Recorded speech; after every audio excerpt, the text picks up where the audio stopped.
Vamos levar o nosso pensamento ao alto e agradecer a oportunidade de mais uma vez estarmos aqui juntos, buscando esmiuçar o campo teórico, essa obra maravilhosa do André Luiz, que veio lá do Altíssimo, ao qual cada um deve ser grato. Essa gratidão ela é sempre frisada a cada encontro nosso, o quanto que é importante a gente saber que temos o acesso ao conhecimento do mundo transcendental e a luz dessa compreensão nos dá a condição de sempre refletir e vamos renovar o nosso pedido hoje que os bons espíritos nos inspirem, abram as nossas ideias, concatenem os nossos raciocínios para melhor se aproveitar mais uma vez esse encontro dessa noite. Pai nosso que estais no céu, santificado seja o vosso nome. Venha a nós o vosso reino e seja feita a vossa vontade, assim na terra como no céu. O pão nosso de cada dia que nos dai hoje. Perdoai as nossas ofensas, assim como nós perdoamos a quem nos tem ofendido. E não nos deixeis cair em tentação e livrar de todo o mal, Senhor. E que assim seja. Vamos lá então, pessoal, seguindo nos estudos do livro No Mundo Maior, a gente vai para o capítulo 3, página 32, para quem está com o arquivo em PDF. A Casa Mental.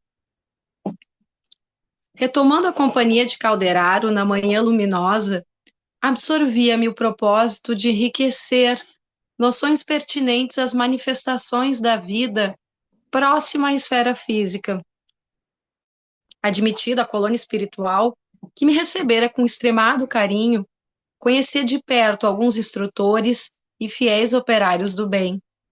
Inquestionavelmente, vivíamos todos em intenso trabalho, com escassas horas reservadas a excursões de entretenimento. Demais, fruíamos ambiente de felicidade e alegria a favorecer-nos a marcha evolutiva. Nossos templos constituíam por si sós abençoados núcleos de conforto e de revigoramento. Nas associações culturais e artísticas, encontrávamos a continuidade da existência terrestre, enriquecida, porém, de múltiplos elementos educativos. O campo social regurgitava de oportunidades maravilhosas para a aquisição de inestimáveis afeições. Os lares em que situávamos o serviço diuturno erguiam-se entre jardins encantadores, quais ninhos tépidos e venturosos, em frondes perfumadas e tranquilas. Não nos faltavam determinações e deveres, ordem e disciplina. Entretanto, a serenidade era o nosso clima e a paz nossa dádiva de cada dia. Arremessara-nos a morte a atmosfera estranha à luta física. A primeira sensação fora o choque. Empolgara-nos o imprevisto.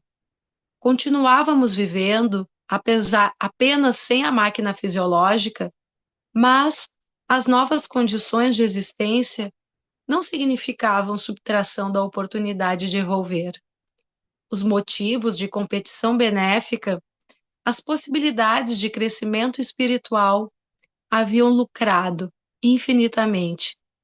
Podíamos recorrer aos poderes superiores, entreter relações edificantes, tecer esperanças e sonhos de amor, projetar experiências mais elevadas no setor reencarnacionista, aprimorando-nos no trabalho e no estudo e dilatando a capacidade de servir. Em suma, a passagem pelo sepulcro conduzira-nos a uma vida melhor, mas e os milhões que transpunham o estreito limiar da morte, permanecendo apegados à crosta da terra? Incalculáveis multidões desse gênero mantinham-se na fase rudimentar do conhecimento. Apenas possuíam algumas informações primárias da vida, exoravam o amparo dos espíritos superiores, como as tribos primitivistas reclamam o concurso dos homens civilizados. Precisavam de desenvolver faculdades como as crianças de crescer. Não permaneciam chumbadas à esfera carnal por maldade, senão que se demoravam hesitantes no chão terreno, como os pequeninos descendentes dos homens se aconchegam ao seio materno. Guardavam da existência apenas a lembrança do campo sensitivo, reclamando a reencarnação quase imediata quando lhes não era possível a matrícula em nossos educandários de serviço e aprendizados iniciais. Por outro lado, verdadeiras falanges de criminosos e transviados agitavam-se, não longe de nós, depois de haverem transposto as fronteiras do túmulo. Consumiam por vezes inúmeros anos entre a revolta e a desesperação, personificando hórridos gênios da sombra, como ocorre nos círculos terrenos com os delinquentes contumazes, segregados da sociedade sadia. Mas sempre terminavam a corrida louca nos desvios escuros do remorso e do sofrimento, penitenciando-se, por fim, de suas perversidades. O arrependimento é, porém, caminho para a regeneração, e nunca passaporte direto para o céu, razão pela qual esses infelizes formavam quadros vivos de padecimento e de horror. Em várias experiências, via-os conturbados e aflitos, assumindo formas desagradáveis ao olhar. Nos casos de obsessão, convertiam-se em recíprocos algozes, ou então em verdugos frios das vítimas encarnadas, quando errantes ou circunscritos aos vales de punição, aterravam sempre pelos espetáculos de dor e de miséria sem limites. No entanto, era forçoso convir eles, os desventurados, e nós, outros, que continuávamos trabalhando em ritmo normal, atravessáramos portas idênticas. Talvez, em muitos casos, houvéssemos abandonado o invólucro material sob o assédio de doenças análogas. Isto considerando, e por desejar conhecer a divina lei, que não concede paraísos de favor, nem estabelece infernos eternais, confrangia-me o contemplar as imensas fileiras de infortunados. Efetivamente, identificara numerosos deles em câmeras retificadoras, através de múltiplas instituições de beneficência. Todavia, esses, situados na zona de amparo fraterno, apresentavam a seu favor sintomas de melhora quanto ao reconhecimento das próprias falhas, ou aos créditos espirituais de que gozavam, mercê de certas forças intercessoras. Os infelizes a que aludimos provinham, porém, de outras origens.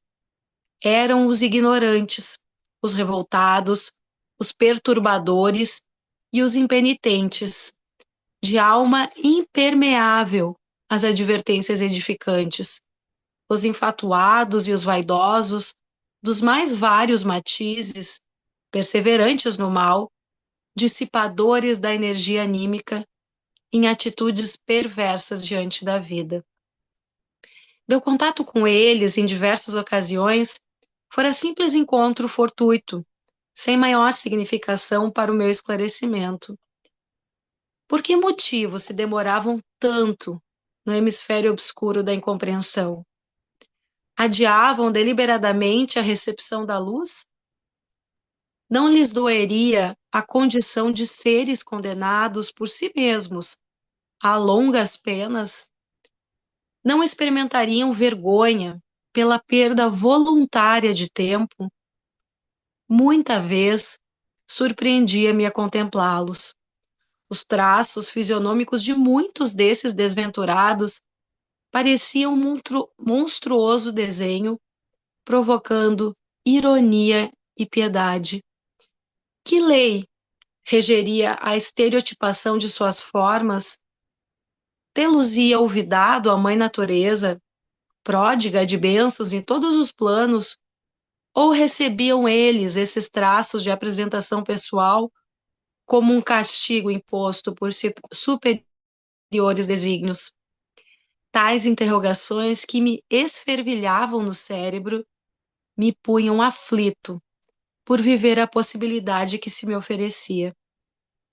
Aproximei-me de Calderaro naquela manhã, sedento de saber.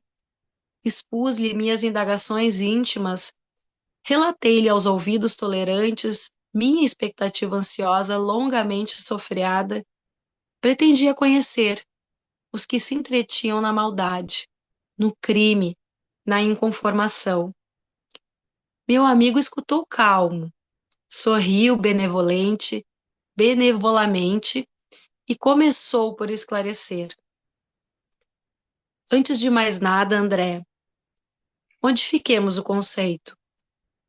Para transformar-nos em legítimos elementos de auxílio aos espíritos sofredores, desencarnados ou não, é-nos imprescindível compreender a perversidade como loucura, a revolta como ignorância e o desespero como enfermidade. Ante a minha perplexidade, acrescentou o fraternal. Entendeste? Estas definições, em verdade, não são minhas.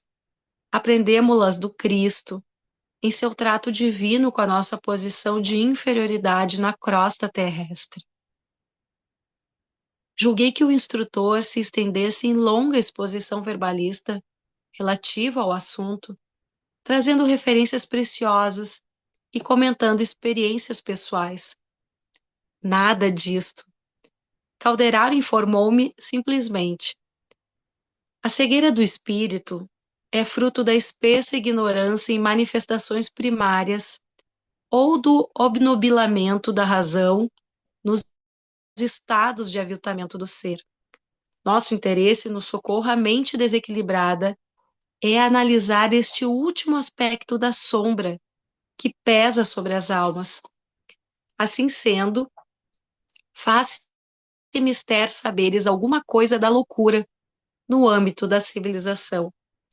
Para isso, convém estudarmos mais detidamente o cérebro do homem encarnado e o do homem desencarnado em posição desarmônica, por situarmos aí o órgão de manifestação da atividade espiritual. Desejaria continuar ouvindo nas explicações claras e convincentes a lhe fluírem dos lábios, mas Calderaro silenciou para afirmar, passados alguns instantes. Não disponho de muito tempo para discretear de matéria estranha aos meus serviços. Todavia, lidaremos juntos, convictos de que, trabalhando nas boas obras, aprenderemos sempre a ciência da elevação. Sorriu, fraternal, e rematou. O verbo gasto em serviços do bem é cimento divino para realizações imorredoras. Conversaremos, pois, servindo aos nossos semelhantes de modo substancial, e nosso lucro será crescente. Calei-me edificado. Daí a minutos, acompanhando, entretendo-nos diante do leito de certo enfermo que o assistente deveria socorrer.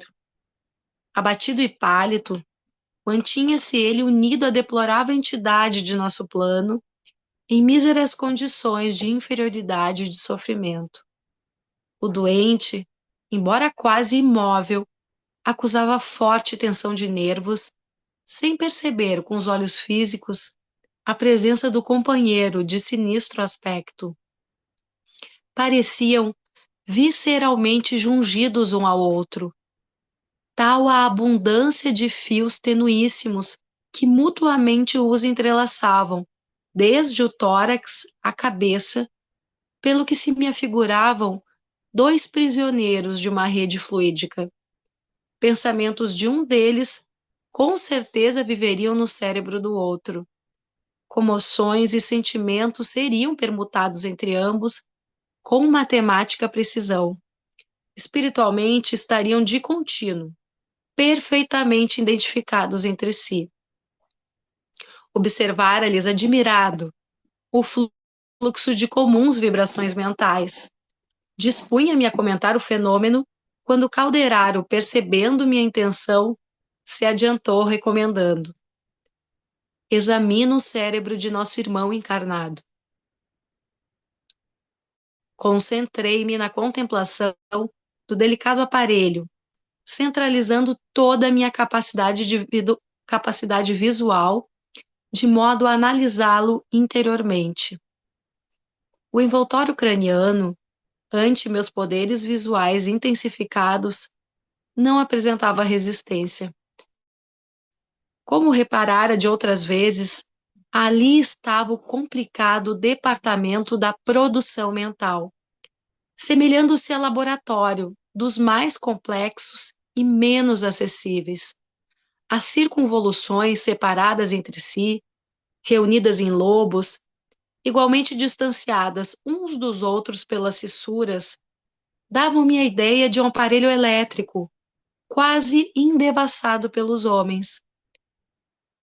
Comparando os dois hemisférios, recordei as designações da terminologia clássica e demorei-me longos minutos reparando as especiais disposições dos nervos e as características da substância cinzenta. A voz do meu orientador quebrou o silêncio, exclamando inopinadamente: observa a sinalização. Assombrado, notei pela primeira vez que as irradiações emitidas pelo cérebro continham diferenças essenciais.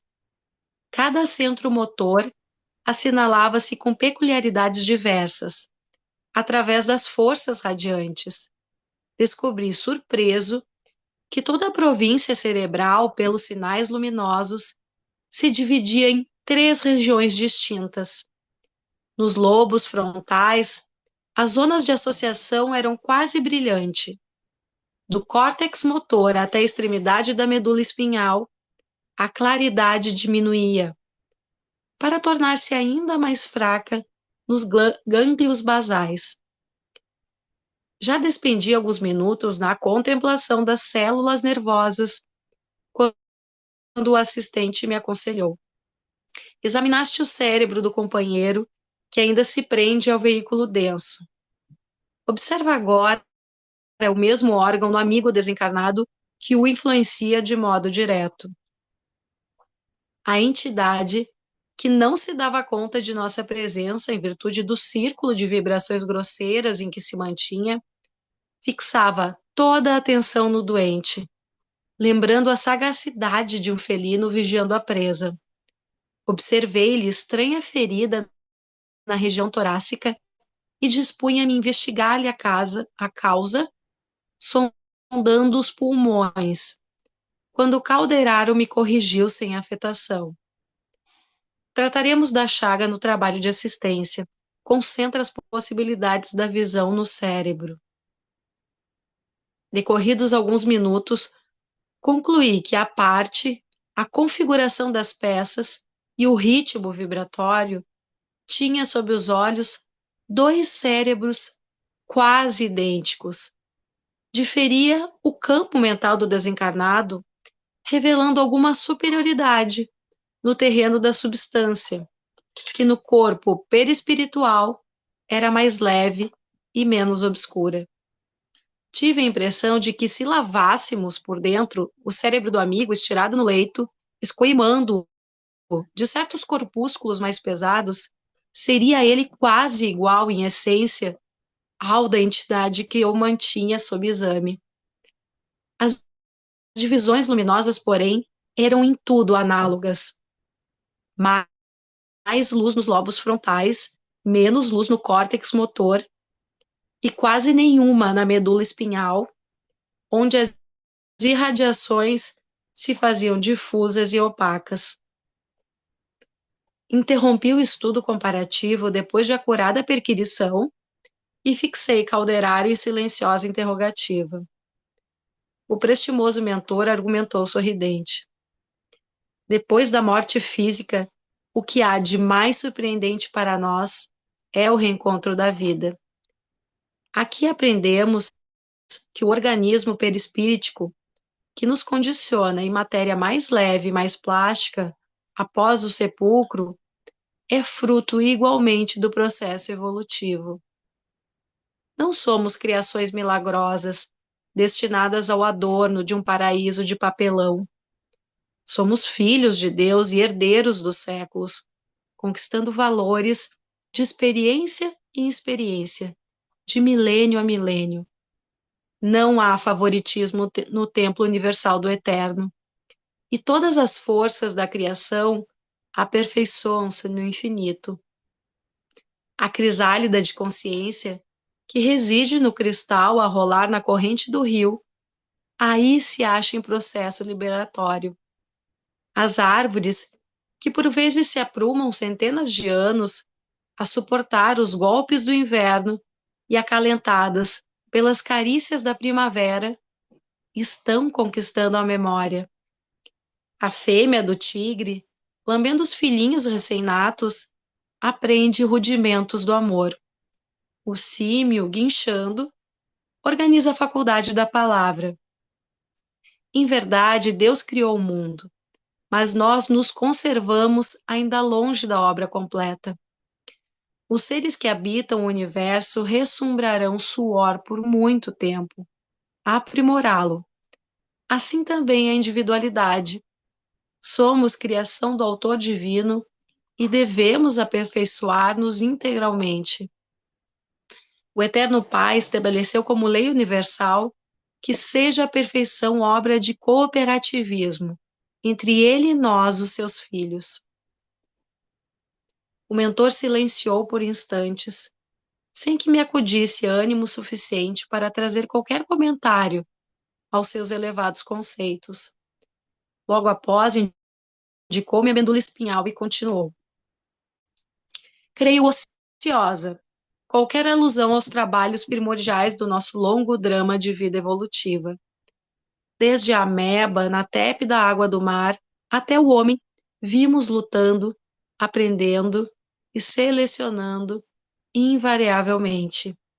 Para adquirir movimento e músculos, faculdades e raciocínios, experimentamos a vida, e por ela fomos experimentados milhares de anos. As páginas da sabedoria hinduísta são escritos de ontem, e a boa nova de Jesus Cristo é matéria de hoje, comparadas aos milênios vividos por nós na jornada progressiva. Depois de fazer com a destra significativo gesto, prosseguiu. No sistema nervoso, temos o cérebro inicial, repositório dos movimentos instintivos e sede das atividades subconscientes. Figuremo-lo como sendo o porão da individualidade, onde arquivamos todas as experiências e registramos os menores fatos da vida. Na região do córtex motor, zona intermediária entre os lobos frontais e os nervos, temos o cérebro desenvolvido, consubstanciando as energias motoras de que se serve a nossa mente para as manifestações imprescindíveis no atual momento evolutivo do nosso modo de ser. Nos planos dos lobos frontais, silenciosos ainda para a investigação científica do mundo, jazem materiais de ordem sublime, que conquistaremos gradualmente no esforço de ascensão, representando a parte mais nobre de nosso organismo divino em evolução. Os esclarecimentos singelos e admiráveis empolgavam-me. Calderaro era educador da mais elevada estirpe. Ensinava sem cansar. Sabia conduzir o aprendiz a conhecimentos profundos, sem nenhum sacrifício da parte do aluno. Apreciava-lhe eu a nobreza, quando prosseguia o fim do breve intervalo. Não podemos dizer que possuímos 3 cérebros simultaneamente. Temos apenas um, que, porém, se divide em 3 regiões distintas. Tomemo-lo como se for um castelo, de 3 andares. No primeiro, situamos a residência de nossos impulsos automáticos, simbolizando o sumário vivo dos serviços realizados. No segundo, localizamos o domicílio das conquistas atuais, onde se erguem e se consolidam as qualidades nobres que estamos edificando.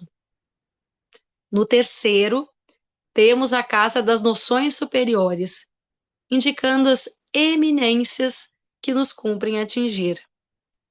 Num deles mora o hábito e o automatismo. No outro, residem o esforço e a vontade. E no último, demoram o ideal e a meta superior a ser alcançada. Distribuímos deste modo nos 3 andares o subconsciente, o consciente e o superconsciente. Como vemos, possuímos em nós mesmos o passado, o presente e o futuro. Verificando-se pausa mais longa, dei curso às ponderações íntimas, segundo o antigo verso de inquirir. As preciosas explicações que ouvira não poderiam ser mais simples, nem mais lógicas. Entretanto, perquiria a mim mesmo. O cérebro de um desencarnado seria também suscetível de adoecer?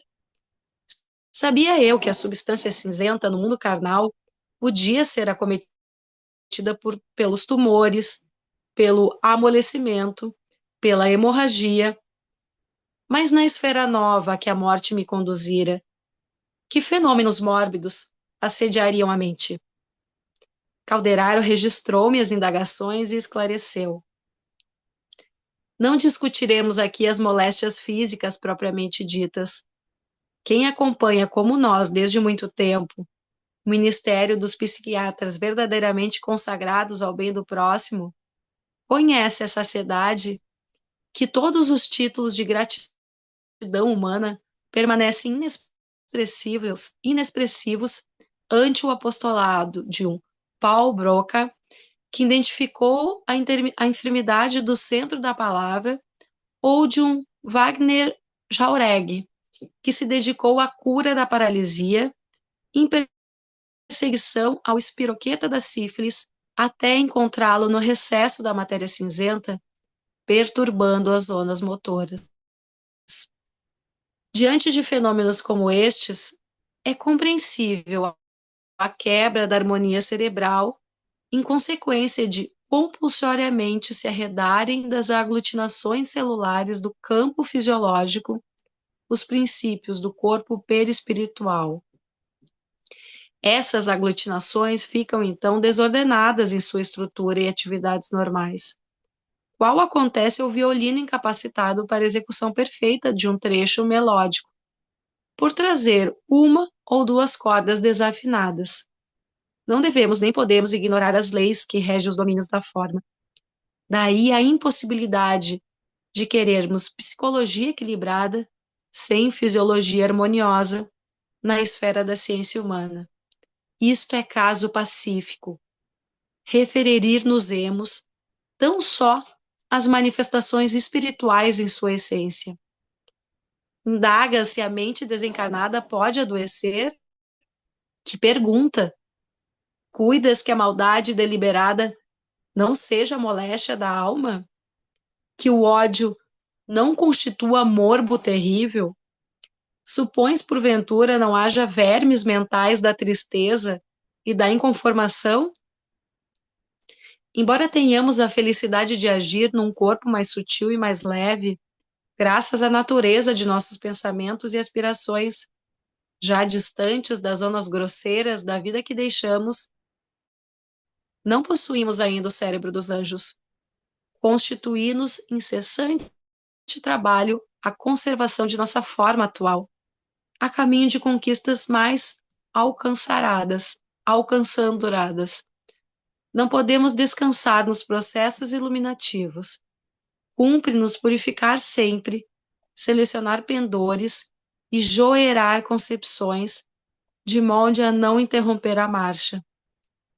Milhões vivem aqui na posição em que nos achamos, mas outros milhões permanecem na carne ou em nossas linhas mais baixas de evolução, sob o guante de atroz demência. É para esses que devemos cogitar da patologia do espírito, socorrendo os mais infelizes interferindo fraternal e indiretamente na solução de problemas escabrosos, em cujos fios negros se enredam. São duendes em desespero, vítimas de si mesmos, em terrível colheita de espinhos e desilusões. O corpo perispiritual humano, vaso de nossas manifestações, é por ora a nossa mais alta conquista na Terra, no capítulo das formas.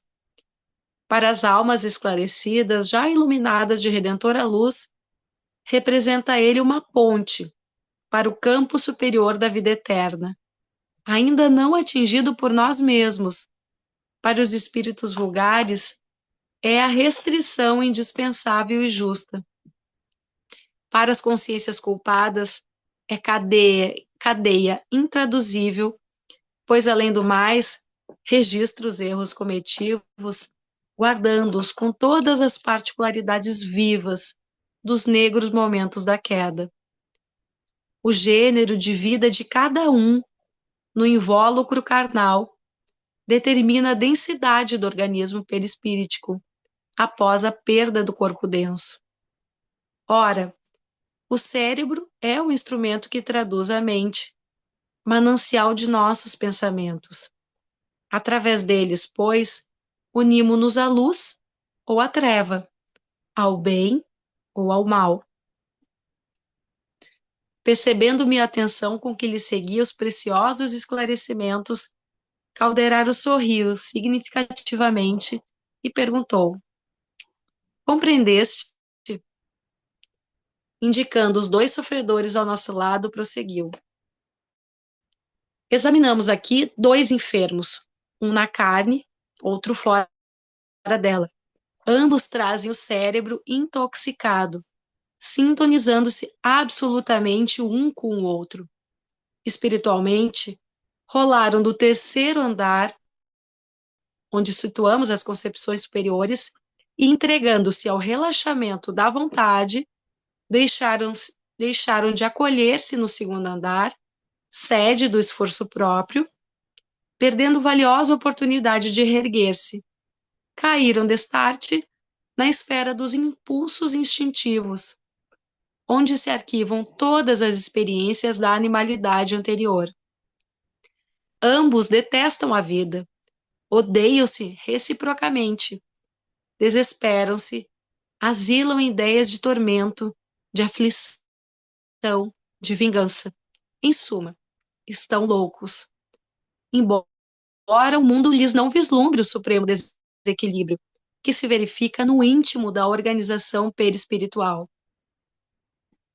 Dispunha-me a desfiar longa lista de perguntas alusivas às 2 personagens em foco, mas o interlocutor iniciou o serviço de assistência direta, impondo a destra no lobo frontal esquerdo do doente encarnado, falou-me afável: cala, meu amigo, tuas ansiosas indagações. Acalma-te. No transcurso de nossos trabalhos, explicar-te-ei quanto estiver ao alcance de meus conhecimentos. Final do capítulo 3. Bem, pessoal, o que é importante, assim, até eu ia colocar no preâmbulo disso aí, é que esse assunto que é abordado pelo André Luiz, com o Calderaro, ele aprofunda muito essa questão do cérebro, e eu acho que até o que eu estava comentando antes de começar a aula, há muitos e muitos anos lá na casa que eu trabalhava, acho que há mais de 20 anos, certamente mais de 20 anos, a gente estudou essas obras, e aí eu me lembro que foi dado para os médiuns lá cursos sobre as obras, e teve essa parte aí que fala essa que a gente está lidando agora com o cérebro, e a forma que foi exposta, só para dizer, o córtex frontal, o lobo frontal do córtex, e mais a interferência psíquica em regiões do cérebro, isso eu acho que nesse aspecto ele não tem que gastar memória e tempo com isso, porque à luz do que a gente pretende compreender é como um todo. Então nós vamos abordar assim o cérebro, tá? O cérebro que é a expressão do espírito que deixa um passado que é o subconsciente ou o inconsciente, ou na terminologia do Freud dizer é o id, é o para trás. O hoje, o que somos, o que estamos vivendo é a consciência ou o ego do Freud, e o superconsciente é o futuro, que é a aspiração do espírito, que é se sublimar com o conhecimento e ascender ao mundo da luz, superconsciente ou superego lá do Freud. Isso para simplificar, porque tudo quando se simplifica, se compreende melhor. Então, a gente vê assim, já estudando, por que eu estou dizendo isso? Porque a gente vai crescendo com as obras que a gente está estudando desde o nosso lar, e até outras obras que já se estudou aqui, nós vamos compreendendo, por exemplo, o Calderaro. O Calderaro é um instrutor que está realizando a tarefa de assistência ao André Luiz, levando ele em todas essas áreas. A gente nota que o Calderaro não é de muita conversa. Ele é muito objetivo. As perguntas que são feitas pelo André Luiz toda hora são mais assim telegráficas, muito rápidas, e o André Luiz até menciona isso no texto. A gente vê aqui para trás, desde o Clarence, o Alexandre, né, os outros, o Aniceto e outros, eram mais amoráveis sob o ponto de vista de dar uma explicação mais ampla. O Calderaro já não é assim. A gente vê também tem que extrair isso do texto, assim, a gente está vendo um diálogo ocorrendo no mundo espiritual. No mundo espiritual, cada um também com as suas características, nós carregamos lá para o outro lado. Então, o Calderaro tem essa característica, é do espírito, é da individualidade dele. Isso a gente pode extrair deste texto até agora, depois o que foi, não sei o quê, questão evolutiva. Não, estou dizendo do aspecto, assim como que nós somos hoje, nós somos a consciência de hoje. Nós aspiramos o futuro, isso está no nosso DNA espiritual de ser um espírito de luz um dia. Esse dia vai ser com quantos milhares de anos para frente, ou milhões, seja o que for, nós temos que ter essa compreensão. Somos hoje, e somos o resultado do ontem, do passado, do subconsciente. E esse subconsciente ou inconsciente, ele está registrado em todos os segundos pretéritos nossos. Agora, se nós vamos decodificar isso e aproveitar o que é lixo mental, lixo do inconsciente, é outra situação.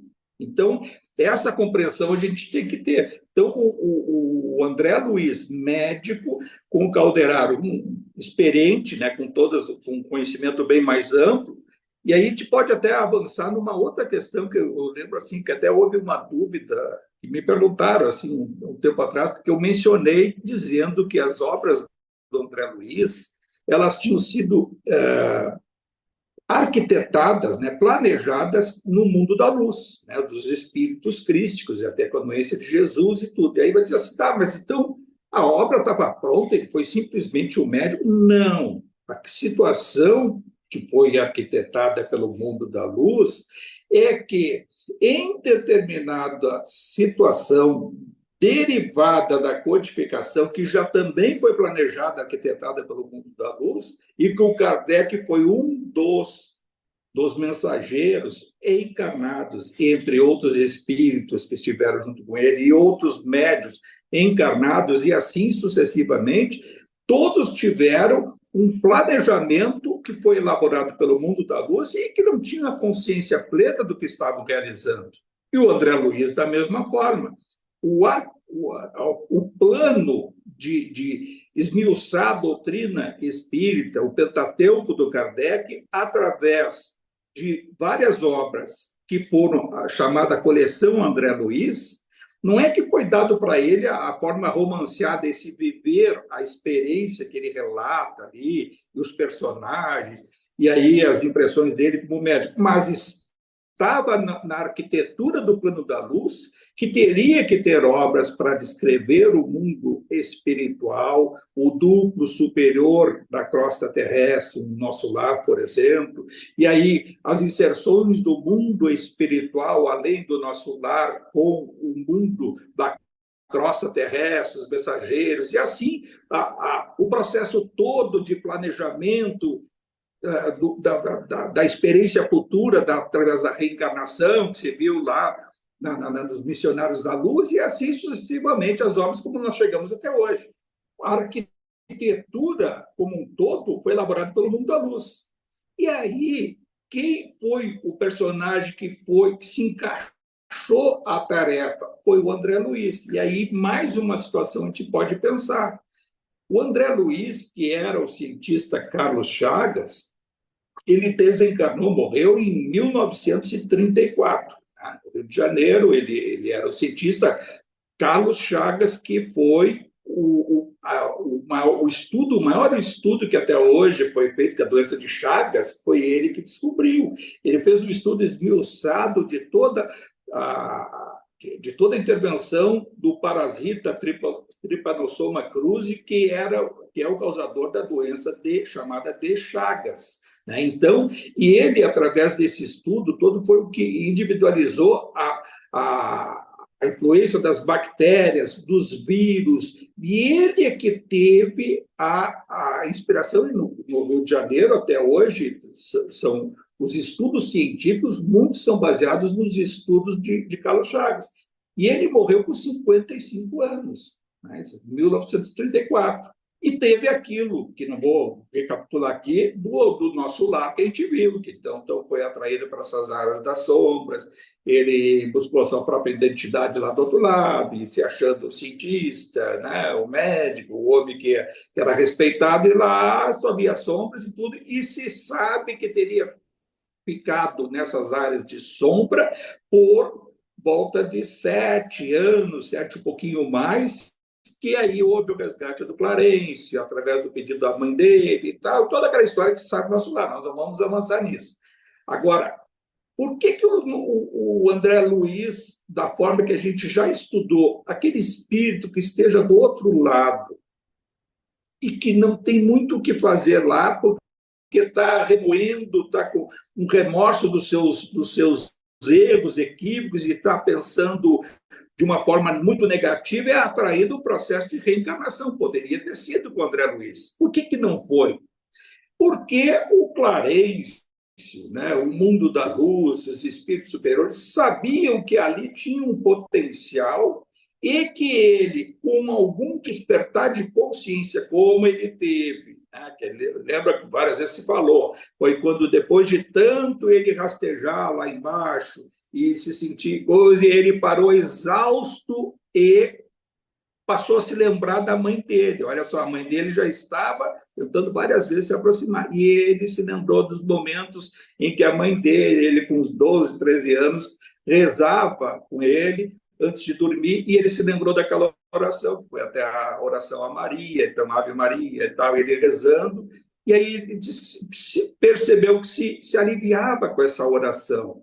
E aí foi que, depois de todo aquele processo, que se aproxima o Clarencio, e aí a gente pode perceber o seguinte: por que ele não foi induzido a um processo para reencarnar logo? Ficou lá 7 anos, poderia ter nesse intervalo reencarnado, porque tinha dentro do seu psiquismo, da sua consciência, as sombras do inconsciente, e tinha, de uma forma rudimentar, um processo de libertação, de querer sair daquela. Com pouco impulso, ele poderia não se revoltar e se restaurar, e aí, quando ele é resgatado para as áreas lá do nosso lar, que a gente sabe toda a história. Agora, é importante perceber isso, porque ele está ali agora diante de vários espíritos, e ele coloca para o caldeirado, assim, que ele fica impressionado como milhões de pessoas desencarnam e chegam no mundo espiritual sem a consciência de si mesmos. E aí ele reflete sobre isso, porque muitas das coisas que ele pensa, os instrutores que o acompanham leem o campo mental, e ele até já logo percebe: olha, estão fervilhando interrogações na minha cabeça e tal, e ele sente essa necessidade de agradecer por ter ficado lá embaixo e ter tido a oportunidade de despertar a consciência, mesmo tendo passado por tudo que passou. Só para isso a gente pode até comparar a nossa vida, cada um de nós, o quanto que a gente já tem que ser grato de não precisar passar por uma experiência dessa. E ele mesmo disse, milhões e milhões, e isso ocorre mesmo, a gente sabe que a grande maioria dos espíritos desencarnam dormindo e segue, às vezes, dormindo e despertam a consciência como se tivessem ainda encarnados e vão seguindo até serem atraídos mais adiante a uma reencarnação ou se inserem num mundo paralelo desses e fica longos anos ali do outro lado, nos mundos, nos núcleos inferiores, porque não vai ser no superior tem consciência de si próprio. E aí vem o processo nosso de diferenciação, de achar assim, pô, por que eu vou ficar esperando todo esse tempo passando por essa situação, se eu posso ter consciência de mim mesmo já tendo o acesso a esses conhecimentos, ou quanto que a gente tem que agradecer de ter ao seu dispor informações do mundo espiritual. E aí, compreender por que o André Luiz ele se encaixava nessa situação, e aí vai dizer assim, o projeto estava arquitetado no mundo da luz, e ia ter que ter o personagem para exercer a tarefa. E exercer a tarefa é isso, é essa obra, dá o aspecto romanceado da vivência dele, vai ter auxílio de outros e tudo. Isso tudo já estava nos seus detalhes? Não, os detalhes não. O mais importante é tirar a mensagem, e é isso que nós temos assim o propósito, estudando essas obras, de tirar a mensagem e a informação, o quanto que a gente pode abrir o nosso conhecimento, abrir-se para na consciência do que a gente está tendo acesso teórico e pode trazer para a nossa prática, e é mais ainda com a riqueza de detalhes, comparando com outras obras que já se estudou. Vejam assim a profundidade de tudo isso, que a gente poderia assim, até mais evoluir se tivesse assim, como também em outros assuntos, de esmiuçar e vai indo, e vai indo, e vai agregando outros conhecimentos para compreender muito melhor. Muitas coisas poderia se dizer daqui e perceber o que leva a esses espíritos que chegam do outro lado sem ter a consciência de si mesmo, quando é que eles saem desse processo? E aí a gente pode buscar lá no Kardec, na obra O Céu e o Inferno, está lá, em determinado momento lá pelo capítulo 5º, 6º, por ali, tem no seu contexto uma passagem em que fala dos erros que cometemos pela nossa imperfeição e que necessariamente nós temos que passar por um processo de viver o erro cometido, sofrer, entre aspas, né? vai se pensar, olha, errei, e vai se arrepender, me arrependo. E aí, depois do arrependimento, preparar uma reparação. E a reparação é se auto-perdoar, depois pelo erro cometido, se arrependeu, não se punir, mas sim programar uma reparação com a situação que a gente esteja inserido, ou com o espírito envolvido, com a pessoa envolvida, ou, quem sabe, uma situação semelhante que nós vamos vivenciar para reparar aquele problema que ficou lá no nosso inconsciente. Veja só, por isso a gente já pode perceber essa experiência que o André Luiz passa, que o Calderaro dá para ele, e aí é apenas um caso, que depois vai se ver ali, aquela simbiose que existe entre aquele espírito e aquele encarnado enfermo. Esse é o processo que se dá nas obsessões complexas, né? Que há uma junção psíquica de dois espíritos, na realidade, um encarnado e outro desencarnado, e que, neste caso, claro, que aí vem a derivação do que os dois sentiam, o que o próprio espírito enfermo encarnado tinha uma autodestruição, um pessimismo direcionado, persistente, e o que o próprio espírito que estava, que aí vai se ver mais adiante aí para estudar esse caso. E aí faz o Calderaro, examina o cérebro, aí vem aquelas coisas, esse cérebro, olha a cor que está isso, que está aquilo, não vou dar pormenores aqui, porque não é importante isso, sob o ponto de vista da compreensão para o estudo como um todo, à luz da doutrina, e não do aspecto científico. E aí se percebe que essas obsessões, nós podemos ser vítimas até de obsessões com essas, claro que é mais difícil para quem tem uma vida que já esteja num caminho de regramento, de reequilíbrio. Vai ficar muito mais difícil de ser vítima de um passado do nosso inconsciente, porque as obsessões complexas, elas têm causas do passado e os espíritos envolvidos com aquele problema que a gente se equivocou no passado, eles tentam nos subjugar, mas eles perdem o acesso à nossa casa mental quando nós elevamos a vibração, elevamos o pensamento, e elevando o pensamento vamos ter atitudes benevolentes, e nós saímos da frequência vibratória desses possíveis verdugos de passado, ou as nossas vítimas, ou sucessivamente, que a gente vai ver que em outras obras, até que a gente vai estudar profundamente essa questão da obsessão.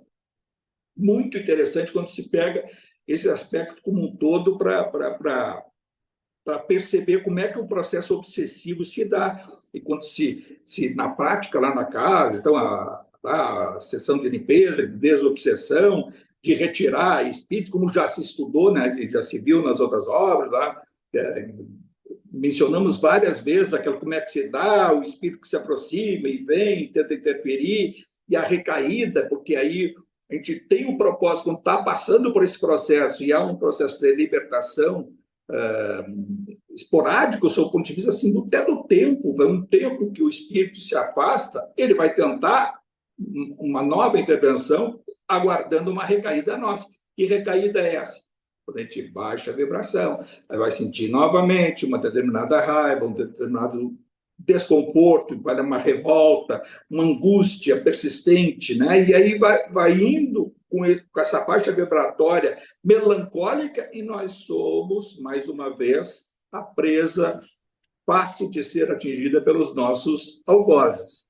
Francisco. Mas, não, oi, alguém perguntou? Não, e aí, como é importante, né? Se fala muito agora, né, nas redes sociais, tudo que é lugar, na expressão estado de presença, né? Mas o quanto é importante a gente estar presente no nosso dia a dia, no que a gente faz, no que a gente fala, porque se a gente fica naquele piloto automático do dia, é muito fácil a gente cair nas nossas atitudes viciadas, aí cair no tal do inconsciente, e aí sim ser vítima de um desequilíbrio, de uma obsessão circunstancial, ou enfim, um pouco mais sutil, porque é essa diferença da gente se perceber, pelo menos, né, nas nossas deficiências, que faz a gente ter a força de vontade de, pelo menos, não fazer o que a gente faria sempre, né? Aí o duelo entre o consciente, pelo menos, e inconsciente, eu não falo nem do super, mas do consciente e do inconsciente, do passado, que às vezes é muito mais forte e consolidado no nosso espírito do que propriamente o presente e a vontade de ser melhor, né? O nosso, até tem obras aí que o próprio Inácio tem falado mais, o inconsciente nosso é como se fosse uma entidade. Aliás, existe até um processo de desdobramento que se faz, às vezes até utilizando a alpometria, em sessões de médios que sejam treinados para isso, de receber o corpo mental inferior e o superior do mesmo espírito, tá? E um conversar com o outro. Existem até casos que fazem isso, né? E é possível ter esse diálogo entre um com o outro. Nós conversarmos com o nosso inconsciente e vice-versa. E aí nós projetarmos, temos a consciência do que nos espera, o superconsciente, é o futuro, é ser um espírito bom, sublimar, né? Não é você sublimar assim de uma hora para outra vai virar um anjo. Eu digo assim, de ser logo adiante uma pessoa melhor do que somos hoje.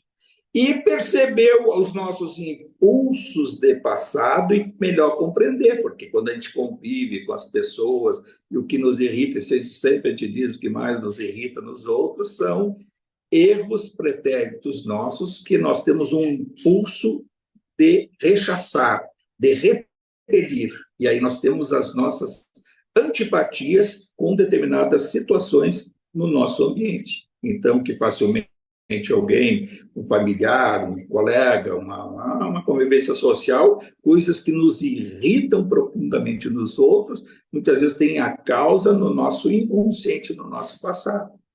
Mas isso até não é assim, não dá para avançar muito, até já estamos sobre a hora. Mas aí tem uma outra coisa que eu tenho que dizer aqui, porque está no texto, a questão da evolução. Então, o Calderaro faz uma análise ali, até mesmo naquela forma que ele responde mais rápido para o André Luiz, e ele faz aqueles comparativos sobre o problema do consciente, o inconsciente e tal, e da casa mental, e ele fala sobre o princípio inteligente, a evolução nossa que se dá. E aí, mais uma vez, a gente busca lá no Pentateuco, está lá no Livro dos Espíritos, da resposta da 540 do Livro dos Espíritos, aquela evolução do átomo ao arcanjo.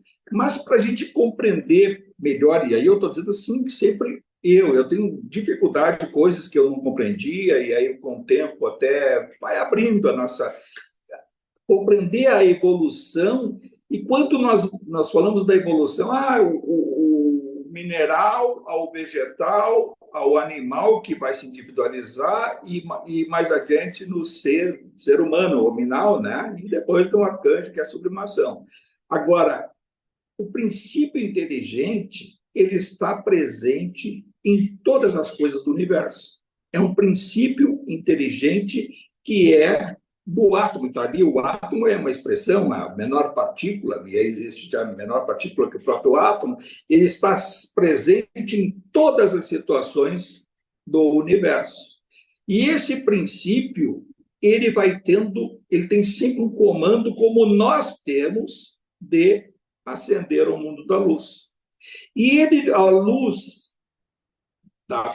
dessa busca incessante, ele tem um impulso de ir galgando na natureza, no contato com a natureza, buscar o processo evolutivo que nós não temos cérebro para perceber e compreender como se dá de uma forma, né, esmiuçada, mas sabemos que esse princípio existe, o princípio inteligente que ele vai dar origem ao espírito individualizado mais adiante. Qual é esse processo de individualização? O princípio inteligente vai adormecido, né, como diz o Leon Denis, adormecido no mineral, vai sentir no vegetal, vai se agitar no animal e despertar no homem, né? Ou seja, vai sentir no vegetal, esse princípio já tendo sensações da própria vida. Não é individualizado ainda, é um princípio que está presente em todos os átomos que agem na natureza, sob o ponto de vista vegetal. E do vegetal para o batráquio, e vai indo percorrendo aquele longo caminho de milhões e milhões de anos para se individualizar, para chegar no animal e se individualizar quando a alma grupal, ou seja, esse princípio inteligente, já com um comando de uma, entre aspas, espiritual, de uma alma, vai se agrupar, e aí são espíritos grupais. O que seria o princípio inteligente incipiente do espírito grupal?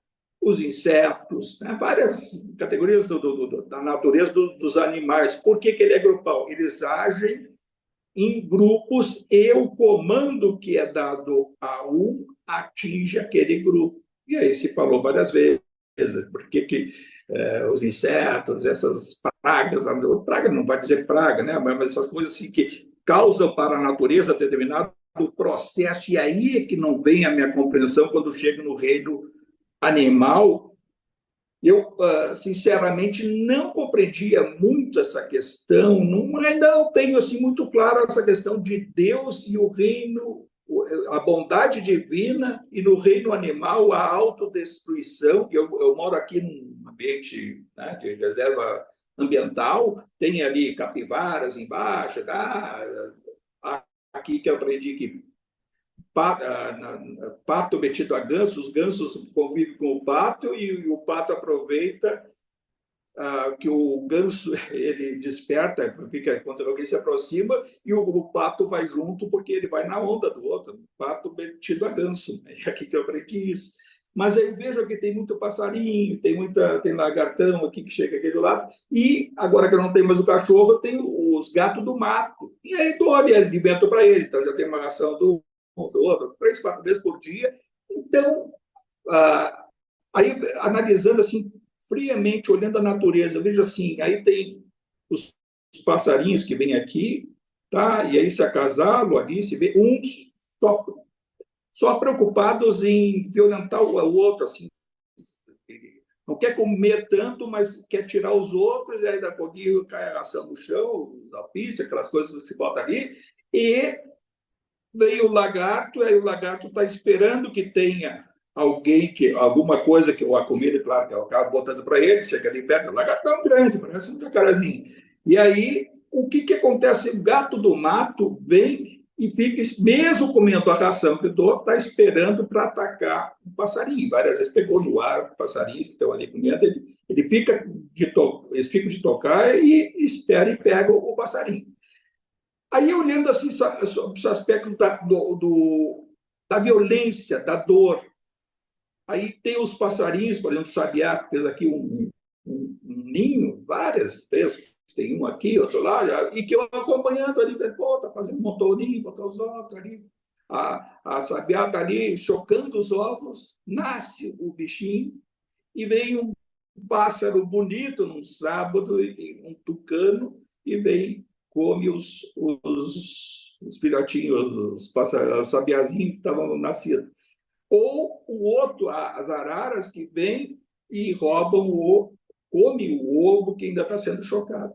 Então, aí vejo assim a tristeza da sabiá desacursoada, que vi até por um negócio assim bem próximo, e vejo assim a dor de alguém que está chocando os ovos, nasceu os seus filhotinhos, e é roubado, violência, e aí vai dizer assim, Deus, eu disse assim, não é possível, Deus é divino, e aí, talvez, aí vai aprofundando essas leituras e vai vendo, nunca consegui assim, ter essa resposta para alguém que tem estudado, mas é dentro dos livros. É o aprendizado. Diz em um desses livros aí, e fica a mensagem do que do átomo ao arcanjo evolui, e tudo é aprendizado se preparando para se individualizar na forma humana, para ter todo este comando de compreensão das adversidades. Então, vai ser desde lá benefício o aprendizado, como podemos ver, né? Por causa daqui, a gente vai ver lá esses vídeos que dão, desses leões que vão lá e pega o cervo, e pega lá os bichos da natureza, o dragão lá lá a ilha lá que tem lá, que come os Dragão bichos. de Komodo. Komodo, isso, lá. Vários vídeos eu vi aquilo ali, e é uma das coisas que pode dar até assim, uma determinada revolta, assim, a nossa imperfeição. A revolta, esses espíritos têm uma revolta com outras concepções. Posso ter uma revolta contra isso, assim, não é possível ser a natureza tão bondosa e divina e ter essas situações, mas isso também serve ao nosso aprendizado de pensar nessas coisas, no aprendizado de quem está envolvido, e aí se percebe depois, aí vendo essa coisa, mas não foi aqui que a gente sempre repete, morrer não dói.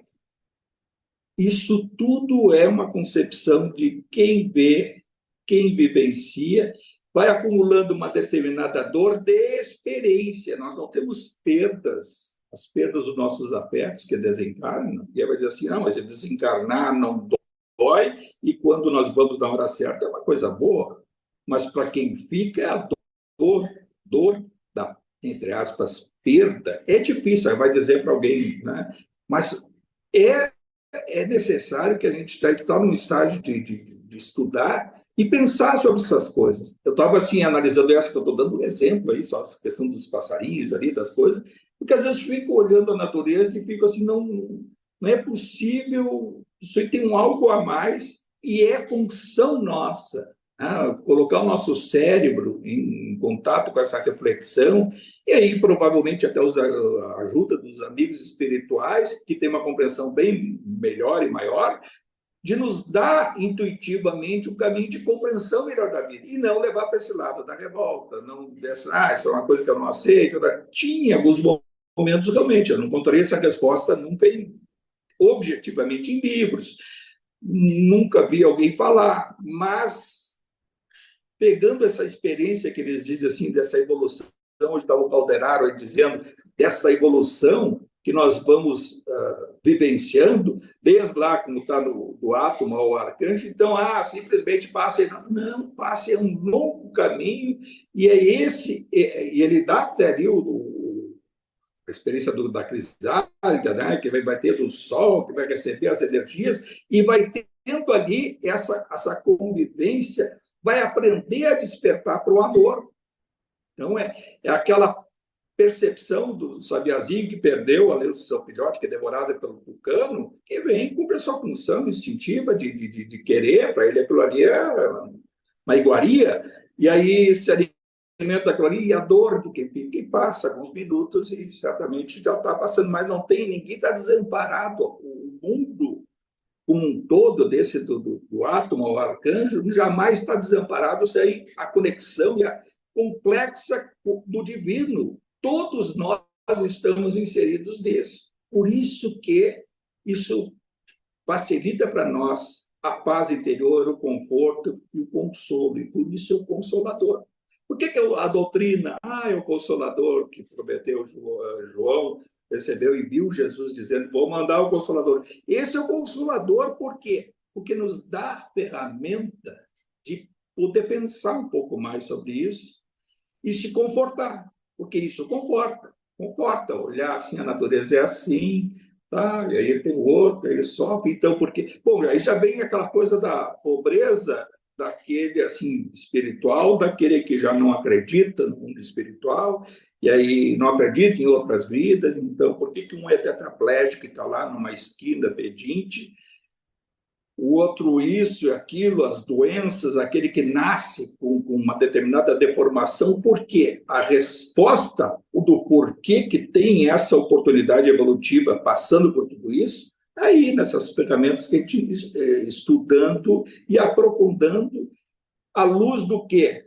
Da lei de ação e reação, causa e efeito. Isso é dizer, nós podíamos até evoluir mais, porque foi dito aí pelo Calderari, nesse texto, nesse capítulo, que ele trata de vários assuntos e até vai dar o porquê. O que acontece com a lei de ação e reação? Ela é a consequência do que o nosso inconsciente armazenou de um equívoco cometido em determinada situação que se somou com outras oportunidades equivocadas, outros erros. E esse erro necessariamente tem que passar, em algum momento, pelo processo de arrependimento. Está passando, certas situações que nós vivenciamos hoje, nessa encarnação, nada mais são do que o processo de expiação que estamos vivenciando, um processo de despertar do arrependimento. E não quer dizer que necessariamente nós já estejamos aqui reparando. Tem coisas que ficaram guardadas para serem reparadas mais adiante.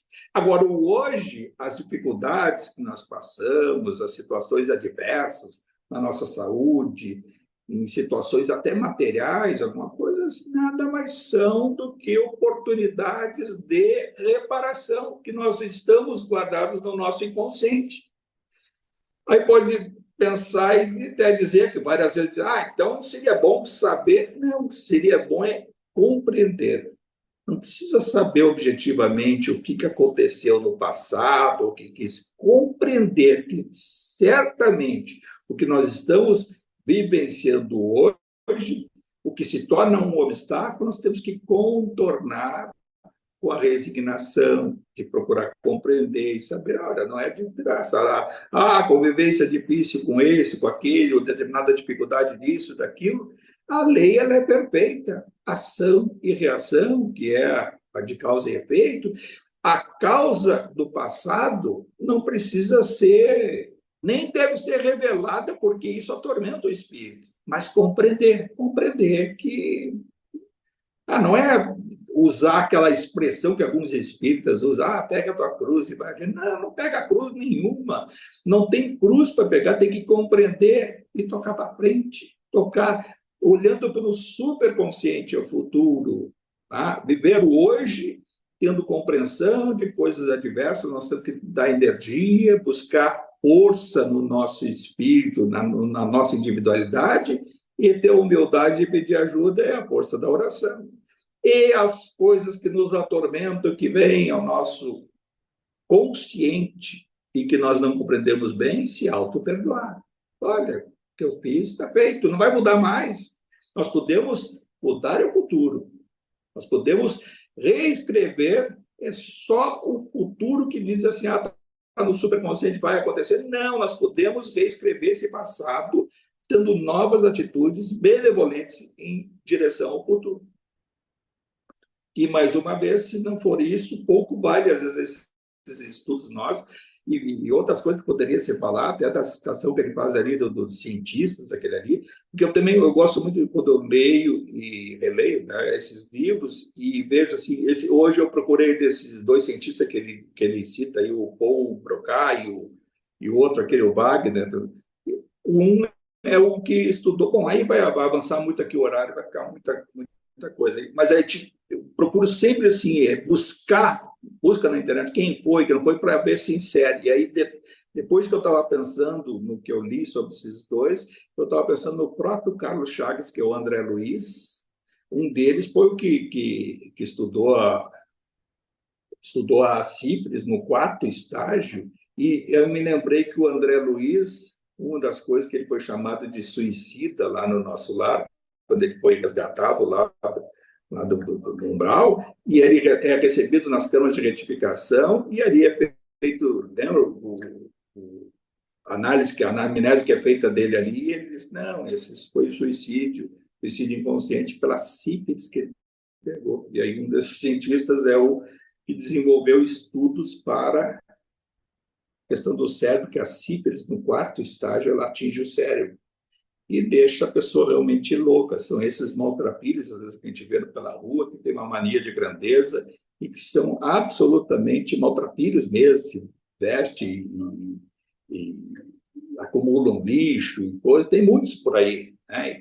E aí quem vai me dizer que o André Luiz, que teve sífilis, desencarnou e morreu em 34, a penicilina, ela foi um pouquinho antes disso, né? 1900 e tanto, um pouco ali, o Fleming, né? Que foi a cura pela, não sei se ele teve a célula, nem sei se ele soube que teve a sífilis, porque a sífilis tem 4 estágios, né? O mais grave e mortal é a 4º estágio. Hoje já tem até cura, mas tem que pegar a tempo de não ter lacerações no cérebro.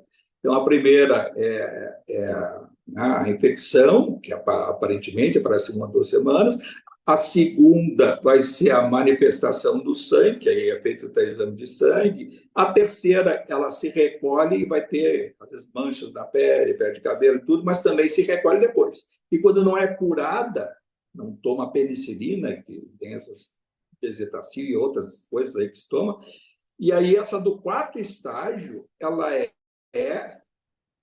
é a que atinge o cérebro e deixa com a mania de grandeza e é uma maltrapilho, uma pessoa que não é nada, suja, acumula lixo, não cuida de nada, não toma banho e tal.